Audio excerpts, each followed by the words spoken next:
ये वाहिद उम्मत है जिस पे गैब का टेस्ट आया। पिछली उम्मतों में आप बनी इसराइल की एक तो हिस्ट्री पढ़ लें, कुरान में भी लिखी हुई है, उनकी किताबें पढ़ लें।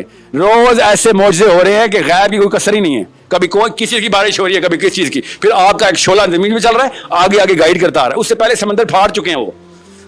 आज मैं और आप समंदर फाड़ता हुआ देखें, उसके बाद कोई नमाज छोड़ेंगे? सोचे जरा, इनके ऊपर मोर्चे के मोर्चे आए जा रहे हैं। और नखरा देखे बनी इसराइल का, मनो सलवा उतरी भी है और कह रहे बोर हो गए यार, बोर हो गए। आप मेरी और आपकी हमारी उम्मत के ऊपर टेस्ट ही कोई और, हम पे गैब का टेस्ट है। बचत है अल्हम्दुलिल्लाह, सबसे आसान टेस्ट है गैब का। वरना हमें अल्लाह ताला अपना जलवा दिखा देते ना, करतूत हमारे फिर भी वही होने थे।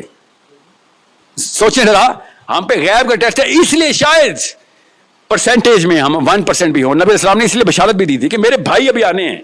साहबा ने कहा हम आपके भाई नहीं? नबी इस्लाम ने कहा नहीं नहीं, तुम मेरे साथी हो, भाई मेरे वो होंगे जो बगैर देखे मेरे पर ईमान ला के वो वाले काम करेंगे जो तुम अभी कर रहे हो।